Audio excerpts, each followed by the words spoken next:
ഞങ്ങൾ വല്ലതും ചെയ്തിട്ടാണോ പോണത്? ഭക്ഷണം തരാതെയോ അല്ല ഉപദ്രവിക്കുകയോ എല്ലാം ചെയ്തിട്ടാണോ ഇവിടുന്ന് പോണത്? നാട്ടുകാരും എല്ലാം പറയല്ലേ ഇവിടുന്ന് പോയി കഴിഞ്ഞു ഞങ്ങൾ വല്ലതും ചെയ്തിട്ടാന്ന്, ഭക്ഷണവും കൊടുക്കല, അതിനെ നോക്കിയാലാഞ്ഞിട്ടാന്ന്.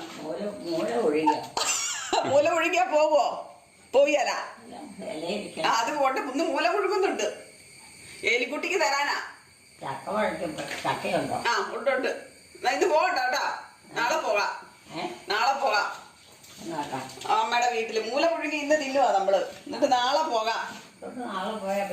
ആ മൂല പുഴുങ്ങി തിന്നണ്ട. അവിടെ ആരാ മൂലയൊക്കെ ഉണ്ടാക്കി തരാനിരിക്കുന്നത്? അവിടെ ആരും തരും? അവിടെ ആരും ഇല്ലെന്നേ. മൂലയൊന്നും പുഴുങ്ങി തരാൻ അമ്മയ്ക്ക് അവിടെ ആരും ഇല്ല. ഇവിടെ ഉള്ളു ആൾക്കാരൊക്കെ, അതുകൊണ്ട് ഇവിടെ തിന്നാ മതി കേട്ടോ. അത് അവരവരൊക്കെ ചെയ്യും, അവിടെ ഉള്ളവരൊക്കെ ചെയ്യും. അവർക്ക് അവരുടെ കാര്യം നോക്കാനേ നേരമുള്ളൂ, അമ്മേനെ നോക്കാനൊന്നും നേരെ ഒന്നുമില്ല. അവിടെ അരയത്ത് പുത്തമ്പുരയിലൊന്നും പോകണ്ട. അവിടെ ആരാ ഉള്ളത്?